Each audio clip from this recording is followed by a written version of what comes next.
This simple and delicious pizza recipe doesn't require any kneading, but makes a crispy, fluffy, and airy crust. Let's start by mixing together the dry ingredients. This is 3.5 cups of bread flour. And to that, I'm gonna add 2 teaspoons of instant dry yeast and 2 teaspoons of salt. So let's give that a mix with a fork. And now we'll move on to the wet ingredients. So we have 1 3/4 cup of warm water.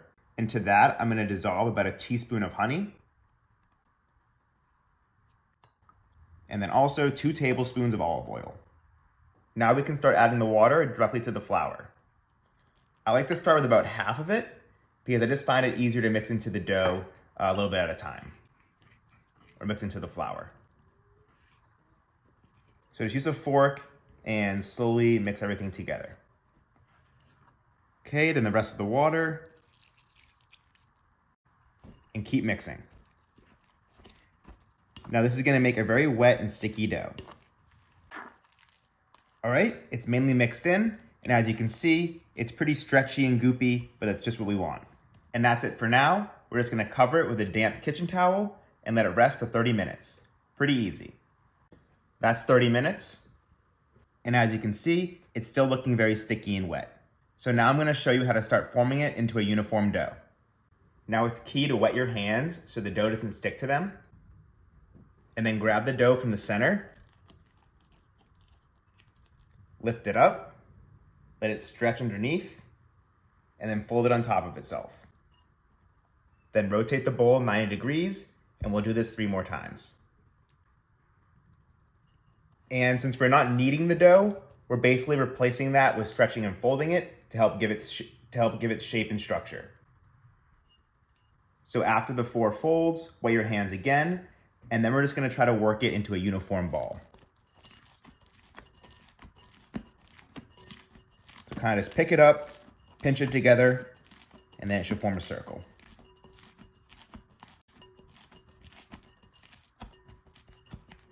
The dough's been shaped up, so we're gonna cover it again with the damp towel for another 30 minutes.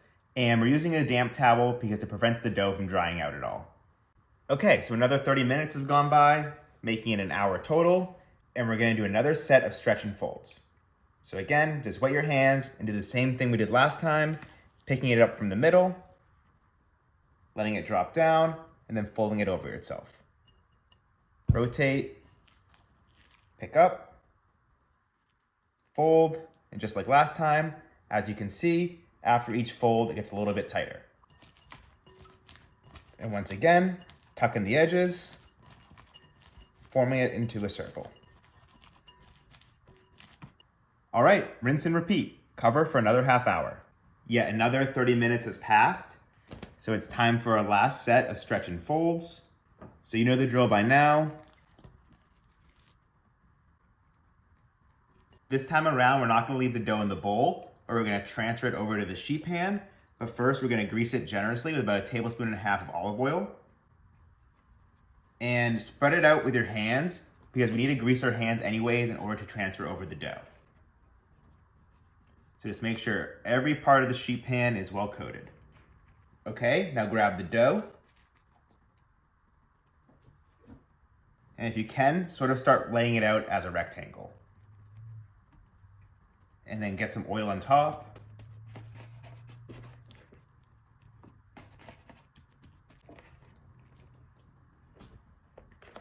All right, so just laying it out to roughly fit the shape of the pan, but it's gonna rest again, so we don't have to worry about that too much. So just get it as close as you can to a fairly long rectangle for now. All right, so this time around, we're gonna cover it with plastic wrap so the towel doesn't stick to the dough. And it's actually gonna rest for 1 hour this time. And in the meantime, it's the perfect chance to make your sauce and toppings. Okay, we're gonna make a super quick tomato sauce.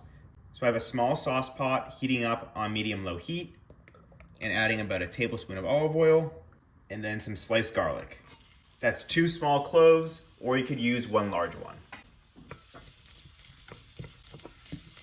Now the garlic's only gonna cook for about a minute until it gets slightly golden brown. And I'm also gonna add a pinch of red pepper flakes.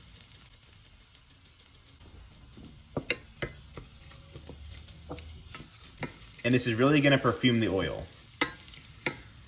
Okay, garlic is golden. Don't wanna take it any further than that. And this is 2 cups of tomato puree or passata.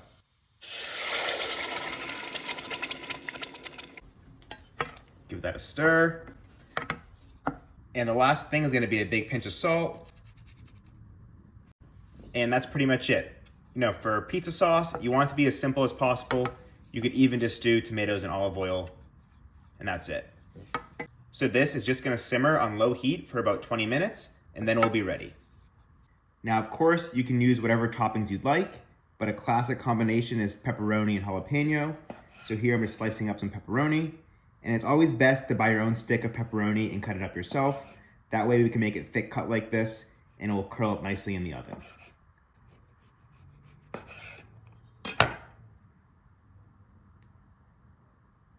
We got the pepperoni cut up. Now the same thing for the jalapeno, just make them a little bit thinner.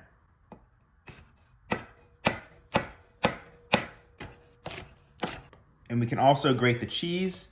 So this is a block of low-moisture mozzarella.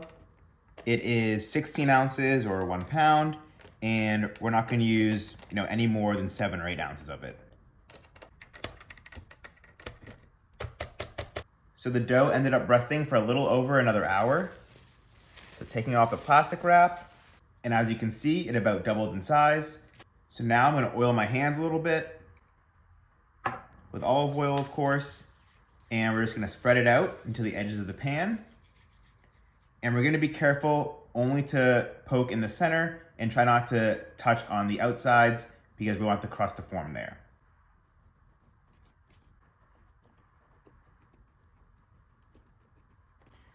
Okay, and you can also kind of pick it up and move it where it needs to go. It's very stretchy. Okay, and once it's all spread out, you can kind of define the crust a little bit more, just pushing down right beneath it. And I know what you're thinking, can we cook it already? Or we're gonna let it rest for another 30 minutes to give it the best chance of having a nice light and airy crust. But in the meantime, we can heat up the oven to 465 degrees. You might think that's random, but I think 450 isn't hot enough. And we're gonna cook it for probably 25 minutes. So 475 might be a little bit too hot. So I find that 465 is kind of the sweet spot. Okay, the time has come to top the pizza. Now, just for the sake of the recipe, I'm gonna measure out the sauce. So this measuring cup is 3/4 of a cup. So we'll start with that and we'll see if we need more. So we want a nice even thin layer of sauce. So just gonna start spooning it across the pie. And then with the back of your spoon, smooth it out. Okay, I think that looks pretty good. And this is what remains from the 3/4 of a cup. So we pretty much used all of it. There's just maybe a tablespoon left. Okay, now with the cheese, less is more. So we'll start with the 8 ounces that we grated, but we'll see if we need all of it. Just a thin coating above the sauce, because if it's too much, then it could weigh down the pizza and make it soggy. So we definitely want some sauce to show beneath the cheese. So that's looking pretty good. And this is what remains of the cheese. So sort of like the sauce, leaving out maybe a tablespoon or 2. Now we're gonna add the jalapenos. So you don't want any jalapenos to be laying on top of each other. We wanna make sure that each slice has a good amount. Now we can go on with the pepperoni. Okay, that's the final pieces of pepperoni. And now we're just gonna finish it with a drizzle of olive oil over the crust, just to ensure that it gets golden brown and nothing burns. Let's go into the oven.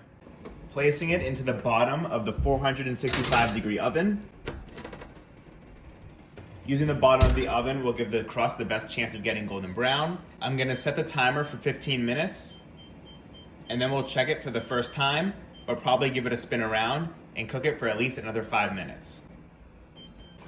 Okay, that's 15 minutes, so now we're gonna check it.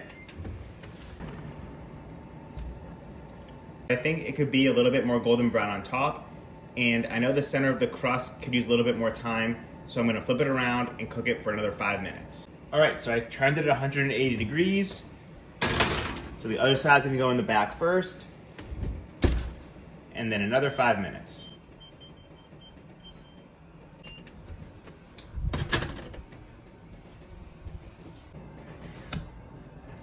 All right, another 5 minutes has gone by, making it 20 minutes total, and it's looking pretty good. Now if you want, finish it off with some grated pecorino or Parmesan.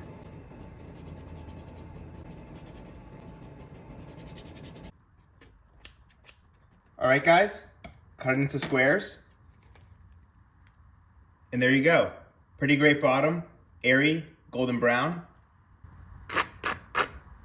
and very crispy.